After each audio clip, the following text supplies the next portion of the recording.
syllabus, which is nothing but the IPC, inter-process communication. So the last unit for you is IPC, which is called as inter-process communication. Then what is now inter-process communication now? That is IPC. It stands for, it means that it's a way in which information is exchanged between the processes running on a same machine. Please make it very clear. IPC is nothing but it describes the way of information exchange or message passing between the processes running on a same machine. Now the information may be in the form of stream of bytes or independent messages. Okay. So depending upon the type of the information exchange, there are n number of IPCs which can be used for communication. So this unit tells us about the different APIs which can be used for communication between two processes.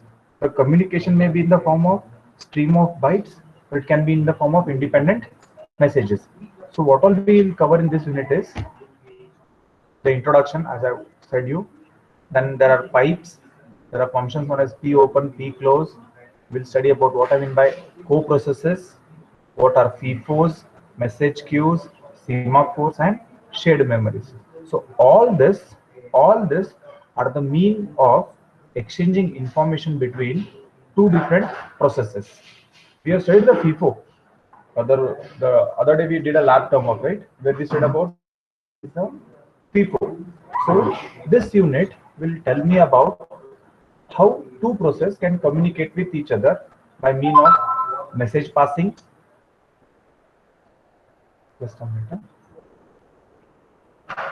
Yeah, by mean of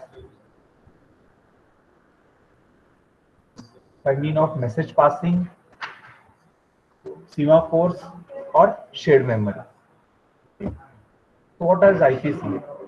As I said, IPC enables one application to control another application, that is inter-process communication, to share the same data without interfering with each other. That is what inter-process communication means. Two processes are sharing the same data without interfering with each other. So IPC is required. Why it is required? It is used for multi-processing systems which are not generally supported by single process operating systems. So IPC is required when more than one systems are interacting with each other. So there are various ways in which inter-process communication can take place in Unix systems. There is something known as half duplex pipes. There is something known as full duplex pipes. There are message queues. There are semaphores. There are streams. There are FIFOs, shared memory, and socket. So all this are the various means by which we can exchange the information between processes. Okay, so we'll start with the initial one, pipes. So what are pipes? Pipes are nothing but it's an API. Okay, students, please remember that pipes are the oldest form of Unix system IPC.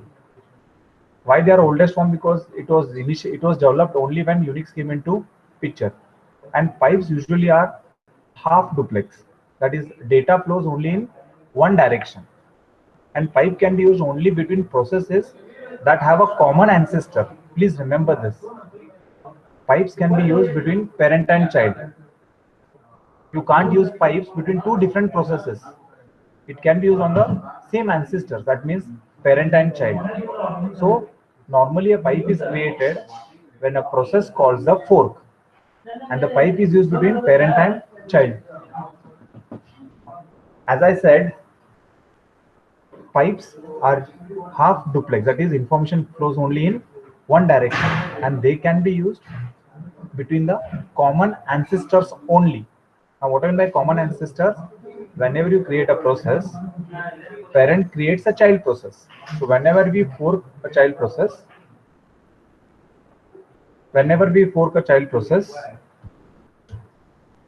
we can go for using pipes. So that means a parent can communicate to a child process by passing messages. So how they can pass messages? With the help of pipes. So how a pipe can be created now? A pipe is created by calling the function pipe. Pipe is an inbuilt API itself. Please see students here. It has an one argument of type integer, which is an array which specifies how many pipes we are using it. The file descriptors. So if it executes properly, it writes 0 and it writes 1 on error. So these two file descriptors what we have used, that is file descriptor 0 is for open for reading, that is there is a pipe given, pipe has two ends. Usually see, for example, when I say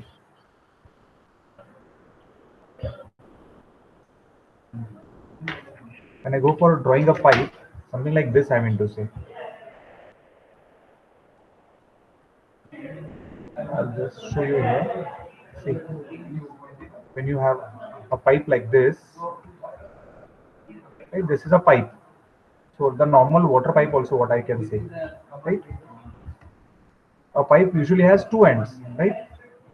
That is water flows from this end and it goes out in this side, or the either way, water flows in this end and water goes out in this end. Same way, the pipes are also used for IPC communication.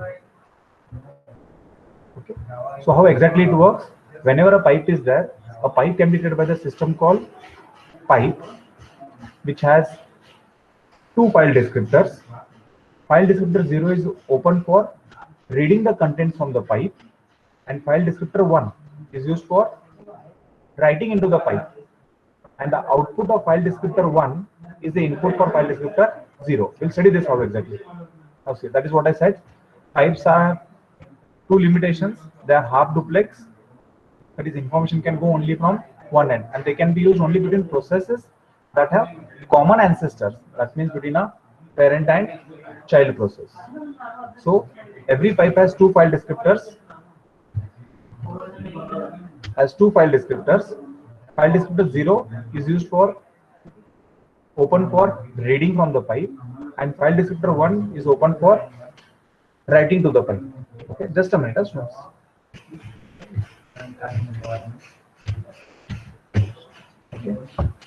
Okay, now look at this. Whenever there is a pipe, the user process usually has two ends, that is FD0 and FD1. So whenever a user process is running, it has to go from the pipe itself. That means when a process wants to communicate with its child, it has to send it from the pipe. So how exactly this works?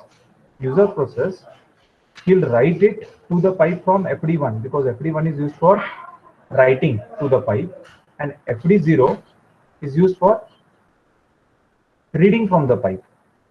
So the way, these are the two pictures which displays me about how pipes are half duplex. The right half shows that the data in the pipe flows through the kernel. So whenever there is a user process, it has two file descriptors, FD0 and FD1. FD1 is used to write to the pipe, and FD0 is used to read from the pipe. How exactly it happens? The pipe which is implemented at the kernel end. It is implemented at the kernel end. And whenever a user process wants to execute, pass the information to the others, it writes to the pipe from FD1, because as I said here, pipe has two file descriptors, FD0 and FD1. It has to pass two file descriptors, two array elements. The FD0 is used for reading the contents from the pipe, whereas FD1 is used to write the contents to the pipe. Okay. Now see this, how exactly the communication goes on. As I said, a pipe is, whenever there is a pipe in a single process which is useless. Okay, just a minute.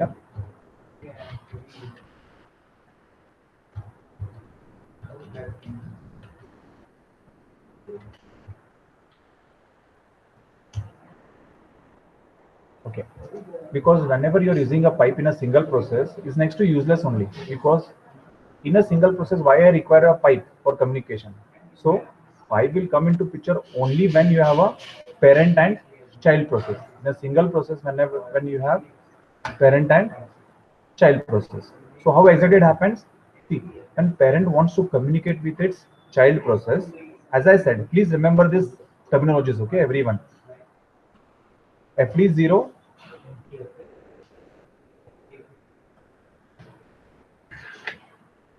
FD0 is used for reading the contents from the pipe, and FD1 is used to write the content to the pipe.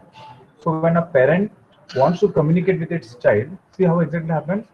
Parent writes to FD1 of the pipe. So it writes, it makes FD1 open and it writes,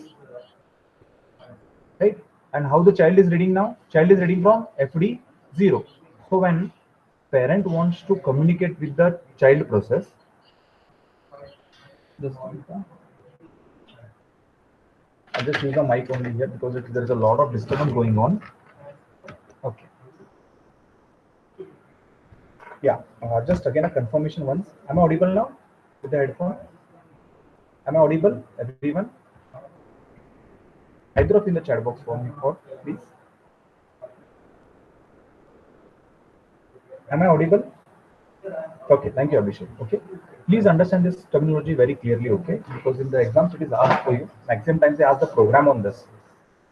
Explain what is pipe and write a program to show that how a child communicates with a parent. Or sorry, how a parent communicates with a child process. So please remember, FD0 is used for reading the contents from the pipe. FD1 is used to write the contents to the pipe.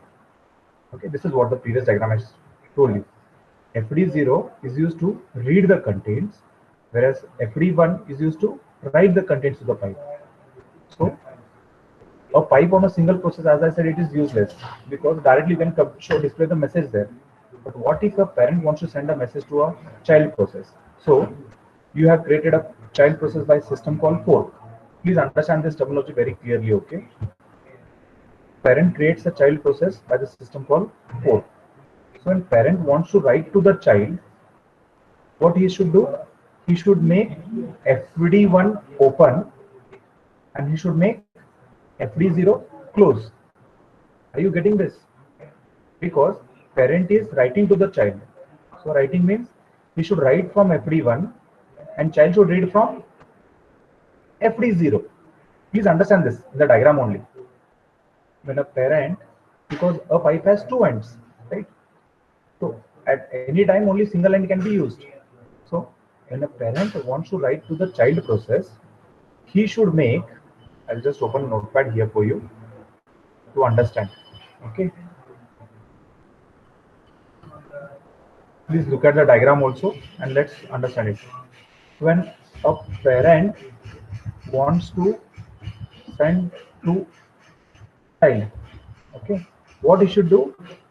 Parent has two ends. One is read end, another one is write end. Yeah, and I'll say here now there is a parent. Okay, parent has read end and write end. At the same time, child also has read end and write end because they're talking from the same pipe, right? Now see, okay.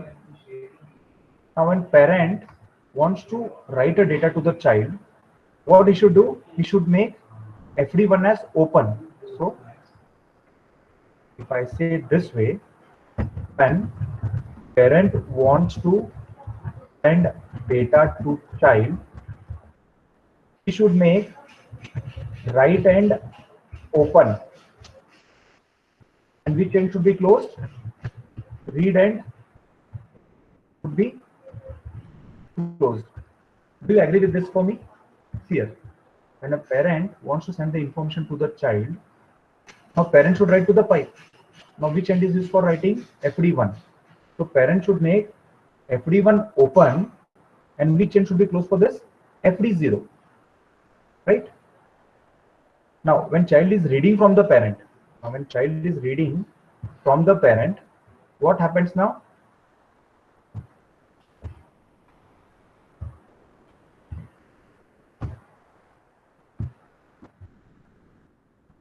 For parent, okay. Now when parent wants, now child is reading, parent has written it. What did parent do now? Parent made the right end open and read end should be closed for parent. Now when child is reading, what should happen now? Read end should be open, yes, and right end should be closed for child. I'll just make you understand here itself. See, now when parent wants to send data to child, because this is a program asked usually all time in the exam and people get confused. Please don't get confused. So what does the parent do? Parent should open the right end of the pipe because parent is writing to the pipe, and who is reading from the pipe now? Child is reading from the pipe, right? So this is what happens with the parent. So in that case, how would I represent it diagrammatically now here? In that case, what should I do now? FD1 should be open and FD0 should be closed for whom? For parent. Do you agree with this for me now? See, parent wants to send the data to the child process, right? So what does the parent do now? Parent should make FD1 open. He's writing to the pipe. And what should parent do for this? It should be closed. And what should happen at the child end now? What should happen at the child end now? Child should have FD0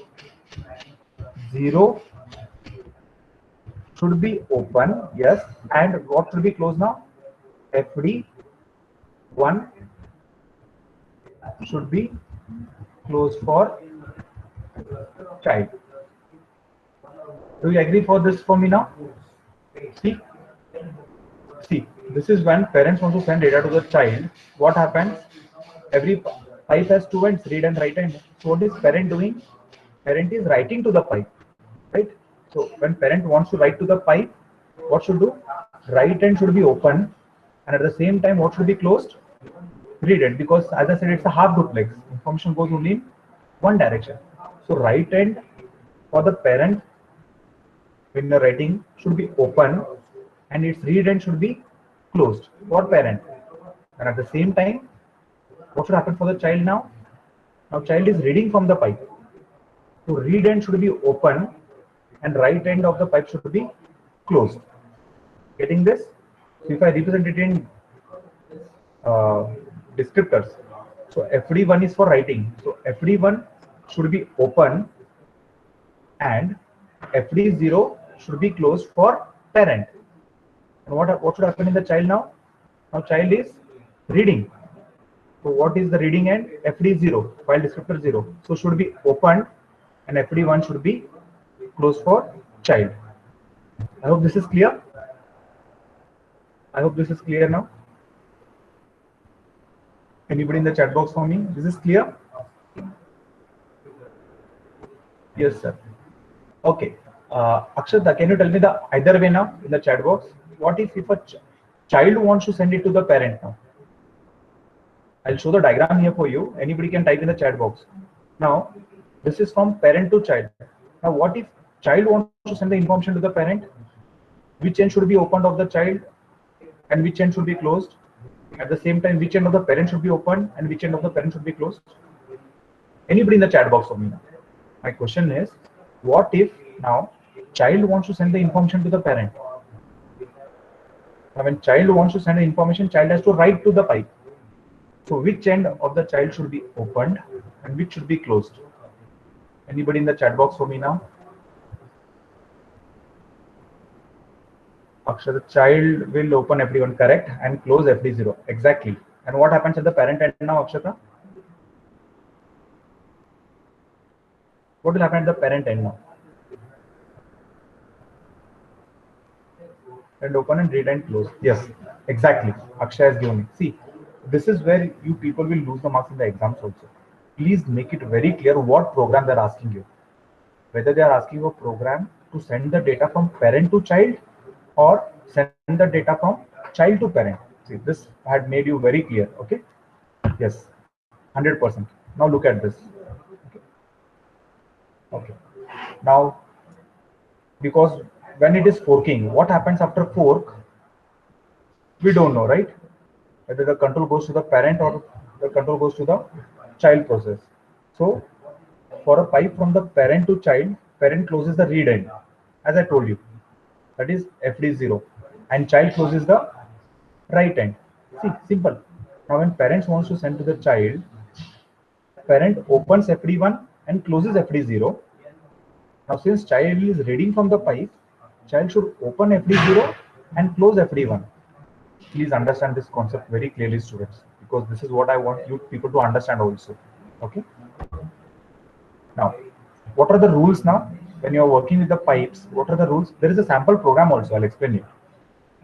So, for a pipe from child to parent, for a pipe from child to parent, child, the parent closes the right end. Yeah, FD1 is for writing, FD0 is for reading. Please understand it. For a pipe from child to parent, I'm talking now, not from parent. From child to parent means parent should close the right end because child is sending the data to the parent. Child is writing to the pipe, parent is reading from the pipe, right? So that time, parent's right end should be closed and child read end should be closed. Okay. When one end of the pipe is closed, the following two rules apply. If we read from a pipe whose right end has been closed, read returns 0. And if you write from to a pipe whose read end is closed, again we get an error. This is very true. This is very true. Yeah. So let's understand this with the program now. Now look at this. Okay. This program shows the code to create a pipe between a parent and its child to send the data down the pipe. Please understand this. Now I'm writing a sample code. See, this is asked usually for 10 marks. So I don't want you people to lose the marks. They can ask you what is pipe, the syntax of pipe, and the limitations. This definition of a pipe, syntax, and the limitations. And here they can ask you, this block diagram will tell you how exactly pipe works. So this usually will cover for 5 marks. And the remaining 5 marks, they usually target on the program. Now look at this, okay? Program to show that to create a pipe between parent and child. Please read this very carefully 2 to 3 times. Now they're talking about from parent to child. Okay. So my first task is to define two file descriptors. Yeah. FD. Now I have defined FD with two file descriptors. Okay. Which is 2. So PID underscore T is for process. And this is a character line which displays a message from parent to child. So initially, pipe. See, pipe is called if the file descriptor of pipe is less than 0. How much is the file descriptor value now? 2. Now if it is less than 0, it throws an error. Okay. Now it is not less than 0. So fine, I'm here now. If PID equal to fork. Now because pipe works between a parent and a child process. Now what did I do here? I have called a fork system call. If it writes less than 0, it's an error. I know that. So this is just for testing purpose. Usually it won't happen on your system, but for testing purpose. Okay. So pipe FD less than 0, no, because I have defined the file descriptor as 2 here. So else if. Now if it creates a child process, the next thing is whether you are into parent or child. So how will I come to know in the parent or child? If PID is greater than 0, you are into the parent process. You are into the parent process. Now what is the problem said to me? Between a parent and its child. So when a parent is sending to its child, what should I do now? I should close the read end. So close system call we know now. We studied in the Unix files. Close is used to close a file. Close FD0. What I'm doing in parent now? I'm closing the read end. And what should I do now? I should write. Write to which end? FD1. What I'm doing here now? I'm calling the system called write. Where am I writing? FD1. FD1 of whose? Pipe. FD1, what I'm displaying? Hello world. Okay, this is how many bytes I'm writing per time. So see, now when a parent is sending to its child, and when you are in the parent process, close the read end of the parent and open the right end. Write to fd1 hello world, done. Else you are into the child process. That means if PID is less than 0, it's an error. If greater than 0, you are into the parent. If it is equal to 0, you are into the child process. Now what should happen in the child process now? Child closes the right end because, please understand, parent is writing to the child. Now parent write should be opened, read should be closed. Child's read should be opened and write should be closed. So what I'm doing in the parent here now, sorry, in the child process, I'm closing the right end. Why am I closing the right end? Because parent is writing to the child and child is reading. So close the right end of the child and read from which end? FD0, because child is reading. Read FD0 line by line, the maximum size 12, and just display it on the standard output. Write on the standard output this. So what does this program do for me now? This program sends the message from the parent to the child through a pipe. Through a pipe. Is this clear? Is this clear, everyone, students? Again in the chat box. Again, I'll come back here. Yes. Okay. Okay. Now, what is the either way now? What is the either way? If the child wants to send to the parent, okay? If the child wants to send to the parent, I'll go to the code here. Akshay Marnur, can you unmute yourself and tell me? I'll go to the code here. Akshay, are you there? Okay. Now I'll just duplicate this slide. So if you don't have to hide this slide also now again. I've duplicated. I came here. Now I want to send it from the child to its parent. Okay. Now what is the question? To create a pipe from child to its parent. Okay. So what changes should I do, Akshay, here? Sir, else if PID greater than 0, this. Okay, then what should I do here now? Then you should close FD1. Sir. Exactly. Okay. And what should be? Write FD0. Exactly. Okay. And what should I do here in the child now? Here FD0 and next from read FD1. FD1. See, this is the only changes what you have to do now. Got it, everyone? From parent to child is this code. Please don't bahut it. If you bahut it, you'll get screwed up. Please don't bahut. Understand the concept. Okay. Somewhere at the side of the booklet also you can write it. When from parent to child, FD0 is closed, FD1 is open, and at the same time for child, FD1 is open, FD0 is closed. Somewhere we scribble it on the piece of paper, right? And when it is from child to between here. Whenever it is from child to parent, now child is writing. So child's right hand should be opened, which child's right hand should be opened and read hand should be closed. Okay. Now here again I have to change this. Okay. Akshay, please, you just told me this closing, but again read and write it is. Okay. This statement should be going there. I hope you are clear this now. Yes, sir. Please don't confuse it because this that only I was telling, sir. PID greater than 0, it goes in parent. Yes. No, this statement should be going there. That's it. What I wanted to say. Okay. Is this clear, students?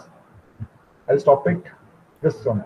Because today morning you also had seminars and this is what you want to understand. Yes, Abhishek, perfectly correct. PID should be equal to 0.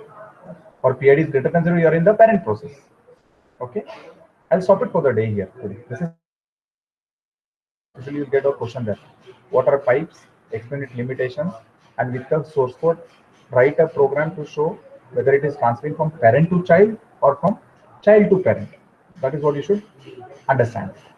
Okay. There is again two things also. There is something known as P open and P close. I'll take this in the next class. Okay. So students, one more thing. This is what I wanted to cover today only. So Thursday you are having your seminar. So please be ready. Okay. Again, I'll repeat it. Whoever has presentations, seminars, not more than 5 minutes for the entire batch. Not more than 5 minutes for the entire batch. Okay. All 4 of you in the teammate should complete in 5 minutes. And those who have got mini projects, okay, let me be visible to you now. Those who have got mini projects, you people should just show the source code and the output in the presentation form. Nothing more than that. Only you should show the source code and output. Is this very clear, everyone, now? Because at that time, I don't want you to run the program and show me. You have already run the code. The code is with you, the output is with you.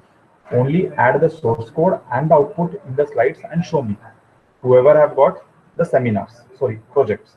And those who have got seminars, prepare the slides such that you all four should wind up in 5 minutes. Not more than that also. Okay. So Thursday you have your seminars. Please make a note of it. Thursday you have seminars. See, this unit is very easy. Okay, 5th unit is very easy, very simple to understand also. Okay, this is what I said. Is all time you will get it. Pipes is very sure question.